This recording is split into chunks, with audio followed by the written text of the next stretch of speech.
Good day, everybody. Welcome to Canadian music in the 80s and 90s and more. Hope you like what you see. If you do, please say you like it and subscribe if you will. Happy once again to be joined by my good friend Blair Packham. Thanks for joining me again. Welcome back. Thanks, Alan. Glad to be here. So, what kind of trouble you been getting into lately? I guess we'll start right off the bat. Well, I convened a Jitters reunion. So from the 1980s, re-emerged the Jitters, and we're doing just one show actually at Hughes Room in Toronto on the 8th of November. But uh, I got an offer from Hughes Room, and I thought, well, yeah, let's see if the other guys want to do it. And it was it hard to get together or schedule wise or Yes. In fact, one of the guys, Danny, the guitarist, I played guitar in the band, and he played lead guitar. He doesn't want to do it, and he said he didn't have a good time the last time we did a reunion, which was news to me. But you can't tell how other people feel inside, always, and so it surprised me, and sort of makes me feel sad, but he says he's okay with it. He's okay with not doing it. He said feel free to go ahead and use and do it with somebody else, and I hope you have a great time. And I feel like we met to, we hung out, and didn't feel like there were any hard feelings about that. Uh, so we're moving ahead. are you bringing back the keyboard player from the cover of your first album?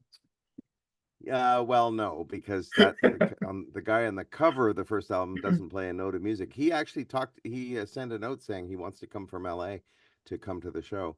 But we are getting the keyboard player who played on the album, who was the organ player all throughout, which is Vic Darcy. So he'll be joining us. Oh, excellent.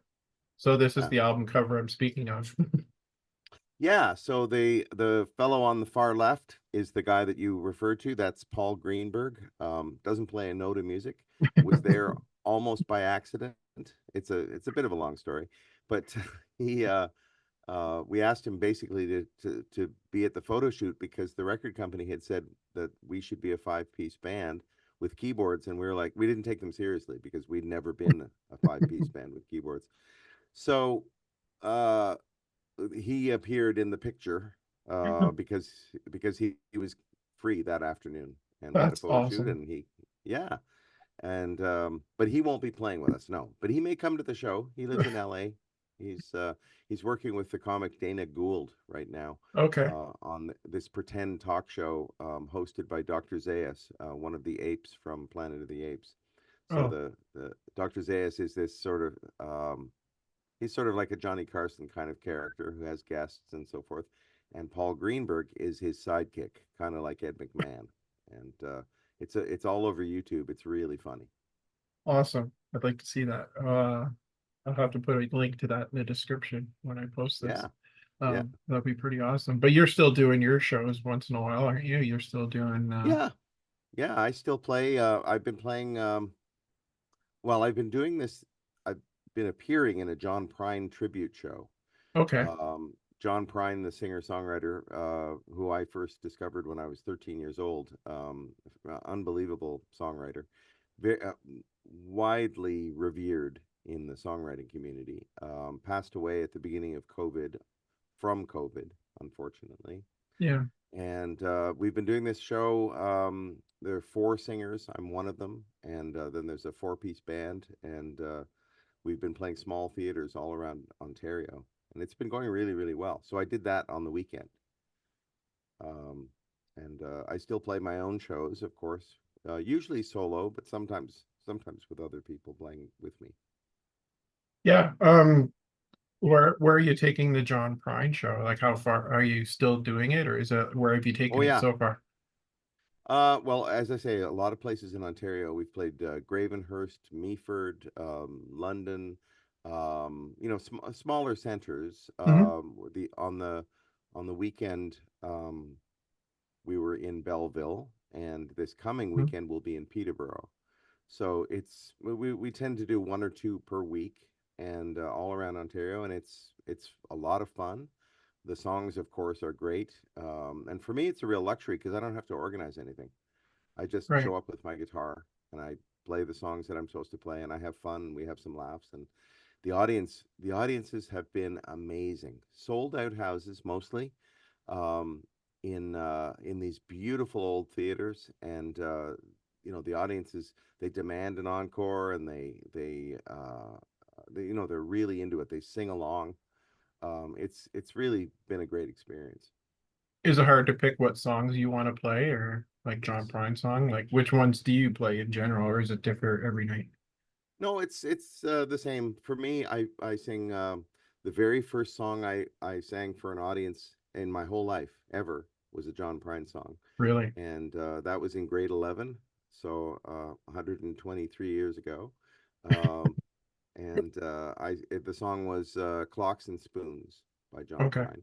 And so I do that. I do a song called "Come Back to Us," Barbara Lewis, Hare Krishna Beauregard, and I do one called "Far From Me," another one called "Christmas in Prison," and then I sing on a handful more with the other folks. And yeah, it's really something. Yeah, I was gonna say, do you all gather at the end of the show and do some songs together? That'd probably be Yeah, an awesome part of the show. yeah. We do. We do his great song "Dear Abby," and Oh, right. we each take a we each take a verse. Sorry, I'm just on the verge of coughing here. Just a That's second. okay. I had pneumonia last week. That's not good. But Nope. as long as you're getting better, that's good. Yeah, Um, definitely the getting fact that better. you can sing again, that's probably the best part of it. Yeah, and after the John Prine show, that was on Saturday night. On Sunday, I went to Prince Edward County, which is a beautiful part of Ontario, Yeah. and I visited my friend Sam Grosso, who, among other things, he owned for decades the Cadillac Lounge in Parkdale in Toronto, Oh, but he right. Yeah. also, yeah, beautiful, like great dive bar. He also owned the El Macombo for a while, and he Hmm. owned a place in Kensington Market called Graffitis. He's a real supporter of music, like just uh, he'll he music for him it's music and cars and his family, and not necessarily in that order. um, but he has beautiful vintage cars, and he has a barn in Prince Edward County called Sam's Place, and he has events there, and so he wondered if I wanted to sing a couple of songs for Facebook, for Facebook Live. So I did that, and that was fun. And yeah, my lungs didn't betray me. I was able to breathe and so forth. So yeah, it's all coming back. Even though it was a barn. Yeah, Yeah. it's funny. It's a cleaned up old horse barn. It's a beautiful piece of property he has there. Um, it's overlooking the water, and oh, Sam's living the life. We talked about the Jitters first album, but I want to talk about my personal favorite. I liked Mhm. this album quite a bit. Yeah, those ill-fitting jeans of mine, and they're like mom jeans. Um, and finally, we were able, after this album, we were able to afford new pants. With no holes in them, right? Yeah, but no, that's of the two albums, that's my favorite too, actually. Yeah, When the Fever Breaks was awesome, but Bridges Burning is probably a song that still stands out to me to this day. Thank Um, you. it just means quite a bit. I don't know what your inspiration was for that song, but it touches base with me about, long lost friends I don't really see anymore and how much fun we had. But, when you say we'll never go back there again, it kind of leaves you sad a little bit, but it's part of Yeah, life. It's part of life, right? So, yeah, it is part of life, and actually, that song came from the idea. The purpose of that song was to turn the cliche on its head. That we'll never burn those bridges. It's like, no, we'll burn those bridges, and it'll probably be okay. you yeah, know so in fact it was, I don't know, that album is more cerebral than the first one, and I think that worked against us, frankly. But right. we were writing songs with Jules Shear, who is a songwriter I admire greatly still. He's just a brilliant songwriter. He wrote "If She Knew What She Wants" by the Bangles, and he wrote Okay. All Through the Night by Cyndi Lauper, and he wrote Would you still do live? I've seen you do live.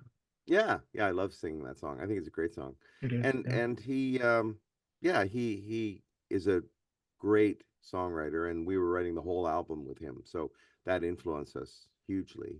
Um and so it's a less fun record in some ways than the first record, but it's also much less sort of poppy and throwaway, you know. Um so yeah, I'm proud of that one for sure. It doesn't get much play. People don't seem to notice that one. I still listen to it quite a bit. I mean, musicians have to grow. You can't just do the same album over and over again. I mean, Yeah, some do and get away with it. yeah. We I saw think Danko Jones this weekend. He said he has over 200 songs and they all sound the same, which is fine. I mean, it's great, but I yeah, mean, I just feel I like when musicians grow and try and do different things. sure, sure. He and of course, you know, Danko Jones, he's probably just being funny because he's a very funny guy. Yeah, yeah, it was a great show. They said it was their first time playing PEI, and Ah. it's been a mistake. So he said, "Don't cheer us for that, boo us for that, because we've never been here before. We should have been." So no, Right. no, he puts on Yeah. quite a show. Very high energy. Yeah. Yeah. What I find interesting about that second album, and interesting that you bring it up, is that for the Jitters show coming up on the 8th of November, um, in Toronto, we're actually going to be doing more songs from that record than from the first record, Oh, which really? is unusual. In the past, we would have done, you know, of course, we're going to do Last of the Red Hot Fools. Hmm. We're going to do Hard as Nails. We might do Closer Every Day from the first album, but that might be it. Second album, there's Till the Fever Breaks, there's Bridges Burning, but there's also Now I'm Free. Right. Um, I Love Her Now. Uh, what else? Oh, The Hard Way. There's a whole bunch we want to do from that second record. So, yeah, Are yeah, these really songs you looking haven't forward played in to a it. while? Yep. So it's going to be challenging. You have to relearn them. I was gonna say, like a lot, I remember seeing, like I talked to you before about seeing the Grapes of Wrath doing the Now and Again tour, and they said there was a lot of songs they haven't done in a long time, and they actually had to work at it to play Yeah, songs that they wrote. it's funny, you know, the Jitters reunions in the past, because we've done that. We've since 2010, we've gotten together every few years. The last time we got together this time was 2019, so it's quite a while. But over the years, we've gotten together here and there, really a bunch of times. But when we have, we've chosen songs that just came to us easily. Right. And in this case, I want to choose songs that are a little more challenging, and that's where I'm at. You haven't played any of these songs like solo when you do your solo shows?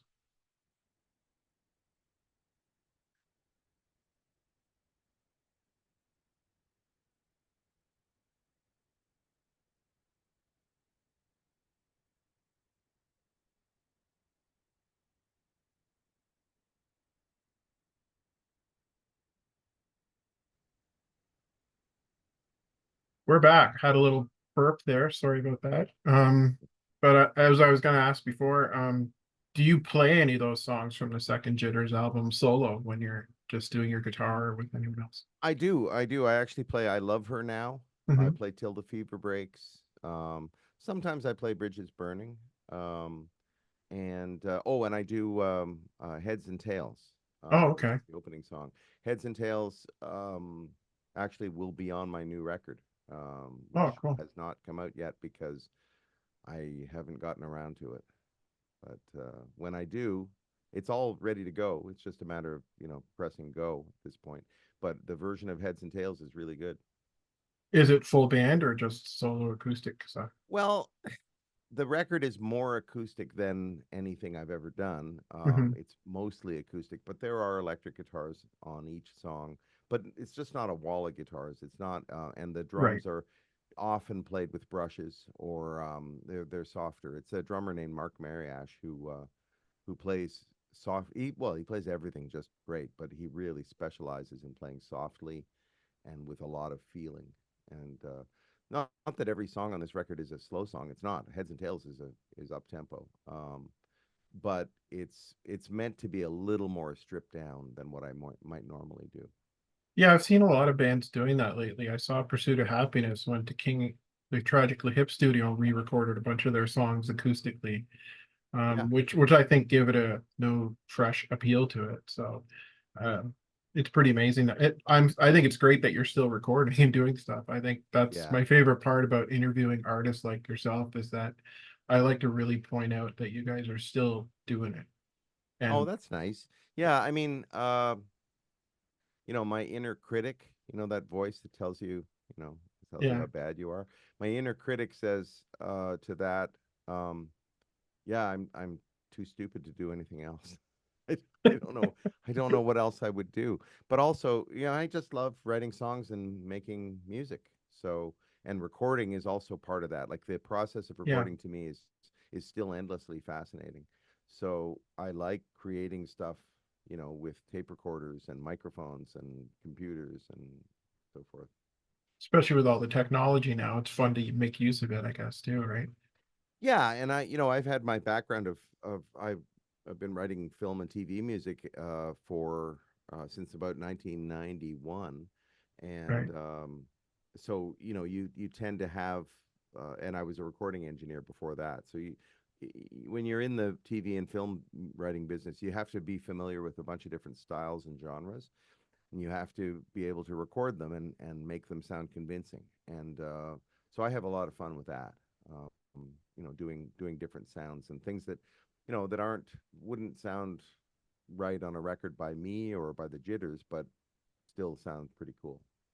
Are you still working with other people? Like, do you produce or engineer for other artists as well, other than doing your own music? Yeah, I made a record with Rick Emmett, actually, of Triumph, Okay. in around Christmas time of last year, and it's coming out pretty soon. It's called 10 Telecaster Tales. And when I say I made the record with him, what I mean is he played, thankfully, it wasn't me, and I engineered. And so I recorded him playing solo electric guitar on a Telecaster, Mhm. and then he has stories for each of the songs. He recorded 10 songs, all instrumental, um, really challenging guitar stuff, different styles, really virtuosic stuff. And then he has stories that go with them. So while you're listening to the record, you can read along with the stories. And he's a really good writer. He's a really good composer. And it was a joy to make this record with him. Really, really was. And I've heard that's probably one of the reasons Triumph doesn't play together anymore is because he's the only one that's still up to playing still. Those guys don't really play anymore, the other two guys. So Yeah, I don't know the other guys. I mean, I've met them, of course, but I don't know where they're at in their lives right now. But I know for Rick, it's still playing music every day, all the time. So yeah, he's definitely in it all the time. I'm not sure those guys are the other two guys. yeah, because his chops are still right up to snuff, and it'll probably take those guys a while to get back up to where they used to be or want to be. If they don't Yeah, play, it's possibly. it's like that when you don't play every day, I guess, like Yeah, you like get out Rick of does. practice. Yeah, Rick. I mean, he still maintains his fingernails to play classical guitar, which he doesn't do that often. But he's always ready to play. I heard Jerry Seinfeld say this about a comic, a stand-up comic who said he needed 15 minutes to just be in his own head and warm, sort of warm up mentally Right. before he went on stage. And Jerry Seinfeld, by contrast, he just walks out. You can be in the middle of a conversation, talking with him, blah blah blah blah blah, and then he'll say, "Sorry, just got to go do a set," and then he'll go do a set. And Jerry describes that. He says, "When you are a warrior, you must sleep with your sword." And Right. I think that's Rick's motto too. He's always ready to play. Is this something that's been in the works for a while with you and Rick, or like, Not the working together, no, but we're dear friends, and so that came about because he was going to do the record with his friend, the guitarist Steve Skingley, who's a super talented guy and a great engineer, but Steve wasn't available, and so Rick was like, "Well, what do I do now?" And he and I we talk, I mean, now we talk more, I think, because of having done that record together, but right? we would still talk regularly every month or two. And so I happened to call him to see how he was doing, and he said, "Great. Hey, listen, I have an idea." He said, and then he asked me if I wanted to do it, and of course I did. It was just working in Rick's house. Rick made me lunch most days, and we always had a cup of tea while we were working. It was very, very civilized, and yeah, it was a really great experience. I guess that's the only thing I miss nowadays with you, with a lot of you guys getting older. There's no wild rock star stories anymore. Having a cup of tea and Yeah, it's not that really the wild rock life we all remember, right? I have to say, I think that um, for us, uh, we get almost as much enjoyment out of trading those stories. He was Right. telling me stories about Triumph. Of course, my jitter stories aren't anywhere near some of the stories from Triumph, but still, it was the '80s, and I was Yeah. a young man. But yeah, we trade those stories, and I think it's probably better than reliving them. Yeah, probably. I don't, Yeah. and I think you realize when you get older, you can't relive them anymore. You'd probably Yeah. kill yourself. Yeah, exactly. So that's yeah. So it was fun to just shoot the shit and talk about that stuff with Rick. He's a very smart, very thoughtful guy. When I say thoughtful, I don't mean he remembers your birthday. I mean he thinks about stuff a lot. Yeah. Yeah, very cerebral, actually. Well, I'm always been proud about Triumph because they were from my hometown of Mississauga, Ontario. So, There you go. and Yeah. yeah, so I'm always glad to talk about Rick Emmett. And if you ever talk to him, tell him there's a guy here that would love to chat with him sometime. I will, in fact. Well, he's going to be doing promo for 10 Telecaster Tales, so I'll hook you up, no question. I'm Yeah. sure he'd want to talk to you. What do you know when it's going to be released exactly, or is there a date? Well, it's sort of shifting depending on production dates. Like I think there was a hang up at the press and etc. There's always something. Right. I'm not sure what the date is right now, but I know Rick is starting to do press. Oh, excellent. That'd be great. Yeah. He'd be on my bucket list for sure. Oh, Um, no kidding. Yeah, he's a great guy. yeah, I've knocked a few off my bucket list this year, and if it wasn't for starting out with interviewing guys like yourself, who has, I mean, I'm always amazed that you have such a knowledge and background in the industry. Just hearing your stories and your take on stuff is just really awesome. I love it. Well, it's funny. I appreciate you saying that, Alan. We tend to think of when we think of people as public figures, we tend to make them sort of one dimensional. So if you and I don't know each other, and you think of me as, oh yeah, the lead singer from the Jitters, because that's what you know me from, Mhm. then you tend to think of me as one dimensional. And then that's okay. You're not unusual in that way. I'm not calling you out. I'm just saying that's Right. the way humans think of each other. But when you meet somebody and you actually talk to them, you realize, oh no, they've had a whole other life. Like I was only in the Jitters for 10 years, and we only had a Right. record deal for 4 of those years. And and I'm 65. So I've lived a whole life, and I've done a whole lot of things that nobody knows about, and arguably nobody cares about. But it's, you know what I mean. Like you have a whole different experience, and that's the beautiful thing I find about getting older, is Right. that I meet these folks, and I don't think of them as that guy who I admire Rick very much because of Hmm. his talent and so forth. But really, he's just my friend Rick. So. Um, Yeah. and that's way more important to me. And as I get to know him, as we all get to know each other better, it's just beautiful. It's just great. Well, that's the way I think of it too. Like, I mean, I think of you as a person, not as the guy from the Jitters. But when someone asks me, who have you interviewed, and I say Blair Packham, and they say, who's he? I would have to describe you as the singer from the Jitters, and then hopefully I don't get who are the Jitters next. But Yeah, well, I mean, here's the funny thing: the Jitters. I don't have any illusions about how famous the Jitters are or were. We had our right. moment, and it was great. But I gotta say, I don't. It's not what I lead with now, because often enough people will say, "Yeah, no, I haven't heard," and then I'm tempted to start singing, "I've been a fool," and start singing Yeah. "Last of the Red Hot Fools," but Yeah. I don't. I don't need to. If they don't No. know who I am, I don't care. Um, as I say, I have no illusions about how famous we are or were or anything like that. But Yeah. it's funny when you meet somebody who really does know, what I did in the past. That's really cool, and because They'll say, "Well, I love that third song on the first record," and they go deeper in some ways than I do, which is Yeah. interesting. But I've learned that a lot. I've worked in television a little bit over my past 20 to 25 years, and I realized that these are just people that do what they do. This is what they do for a living. Yeah, It's yeah, not like they are the people you project in the public. They're people too, and they're doing something for a living. yeah. Somebody I would love to meet, just to say that I've met them, is Paul McCartney. Sure. Um, Yeah. but I've seen so many interviews with Paul McCartney, and I've read so much about the Beatles and so forth and I know what the nature of fame is like from my little brush with fame, because it was minor, but it was enough for me to realize, oh, that's what that's like, you know.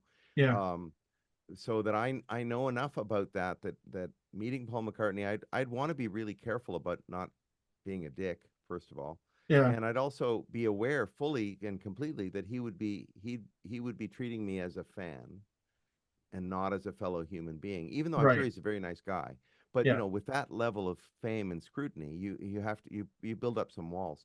So in a way, I don't really want to meet Paul McCartney, not because he would be a dick or anything like that. I don't think he would be at all, but just because it wouldn't really be any different from seeing an interview on YouTube or whatever. Um, I would rather go bowling with Paul McCartney, and then Yeah. because then you have a real experience. Yeah. You do something, but and then I think, well, but I've got friends I'd probably rather go bowling with than Paul McCartney. So Yeah. then it becomes sort of moot. It's like, do I really want to meet him? I don't know. I don't really care. Um, and it's not, but no disrespect to them. It's just I don't really hold anybody in that high esteem in the same way that I would have when I was younger. You know, Like, that's what I mean. Is there anyone you'd really fan out over? Like, I guess Paul would be kind of on that list. Like, for me, I wouldn't fan out because of my own experience with, right. my own very minor brush with fame. I realized what it feels like, and I wouldn't want to make somebody else feel weird. Although he's very aware of that stuff. My Yeah. friend Paul Myers met him and was sort of rendered speechless, and then he caught himself and said, "Oh, sorry, Paul, sorry."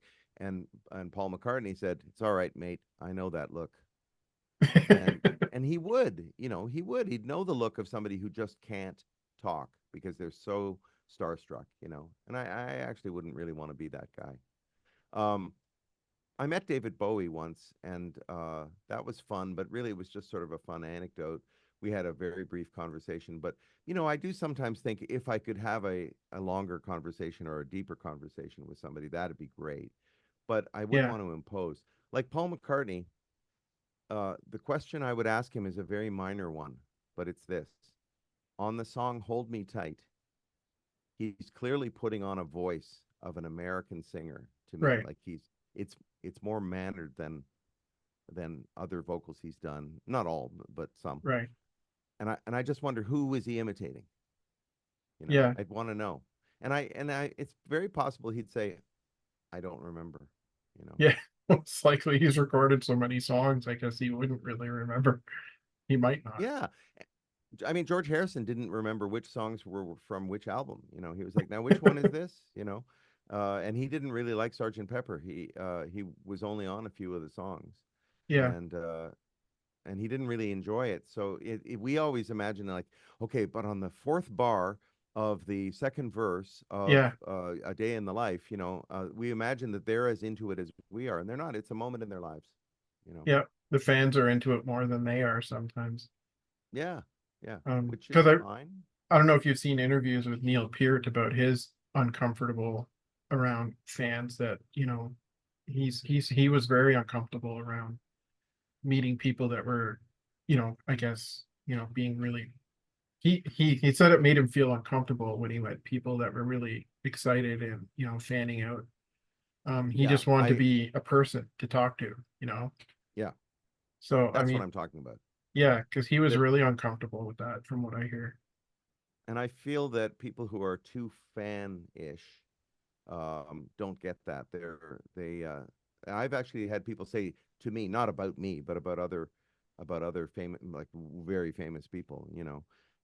They said, well, they owe it to the fans to talk to them. No, they don't owe the fans anything. They've No. already done their music, they put their art out there, and if you like it, that's fantastic. And if they want to engage with you, that's great, but they don't owe you anything. And and I really feel strongly about that. And so Neil, I never knew him, never met him, but you know, by all accounts, a very sensitive guy and a lovely man, Yeah. um, who was made uncomfortable by the rabidness of some of the Rush fans. Yeah, and I get his side of it. But it's kind of cool the way you said Paul McCartney would make someone, see that look in someone's face and kind of make them feel comfortable about it. Yeah, yeah, Not uh, not le- not not so bad about it. You know what I mean? Like because he yeah. It's all understands why. yeah, it's all right, mate. I've seen that look before. You know, Yeah, he seems very down to earth, but he also seems to uh, have a a sort of a set way of dealing with people, which I think is a coping mechanism, and I think it's completely understandable. yeah. Because I mean, Um, I don't fan out too much anymore because I just enjoy talking to people, and I think mhm. that's more fun. And I like to talk about things other than music too. Like I remember I met Daryl Sittler a few years ago because I didn't talk to him about hockey. He lived in my neighborhood for when he played for the Leafs, and we talked about our old neighborhood for 20 minutes, Oh, that's nice. where we lived. Yeah, And I think he was kind of like, cool, someone who doesn't come up and talk to me about hockey. right. Yeah, yeah. Um, when I this instinct in me to not be a fan, was an like not. I mean, I'm of course I'm a fan of music that I love and so forth. But what I mean is not make the performer feel awkward. This Mhm. happened when I met BB King when I was 13 years old, and I waited backstage at Massey Hall to meet BB King, and I concocted a reason to talk to him because I didn't want to just be a fan. I Right. didn't want to just ask for an autograph. So I asked him what kind of strings he used Oh, because I cool. wanted to be taken as a peer. Hey, I'm a guitar player too. Yeah. And but it was the desire to not be thought of as an autograph seeker. But of course, I got his autograph. Of course. Why wouldn't? Because you don't know, Yeah, you don't not get his autograph. I'm just kidding. yeah, Um, exactly. yeah, the only famous person that made me feel I got really nervous around was Stompin' Tom Connors.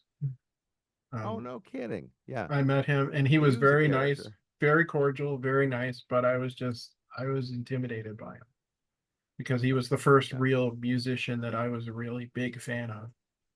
And right. may also because of the closeness he had to my father, because they grew up in the same part of Prince Edward Island. Oh, So it meant a lot to meet him. yes. But Yeah, yeah, yeah, I found it kind of odd. He had a really weathered look in his face. You could tell he lived, it's yeah, just, yeah, yeah, but I was kind of nervous around him, and I can't explain. Well, I can. It's hard to say why, but yeah, I just found yeah. him. I found him to be an exception among some famous people just because of the way he got where he did Oh, by yeah. No by going. question. His He went against the rules, and Yeah, probably got in a lot of trouble for it, but he made a success out of it despite that. that's right. Yeah, So, yeah, but yeah. He was something else. Was and he was on your definitely label too, wasn't he? he was. We were label mates. Yep. Cool. Anyway, I can't thank you enough for joining me again, Blair. Oh, my Good luck with pleasure, the Alan. Jitters reunion and everything else that you do. I pay attention to everything you do, and if there's something on, I post it. Oh, So that's nice. Thanks. I like sharing everything you do because I really enjoyed seeing you at the Sauce when I was back in Ontario last year. That was a fun evening. Yeah, well, if you're back in town, I'm back there again. I'm there on October 2nd, and then the Jitters reunion on the 8th of November. So right now, about one thing a month. Yeah, and I'll try not to bring David McMillan with me again. That's right. No, David's moved out of town. I'll Yep, probably see him next in his hometown, his new hometown. But no, David's a lovely fellow, David Macmillan. he definitely is. Thanks for joining me again, Blair. Take care of yourself. Thanks, Alan. Yeah, you too.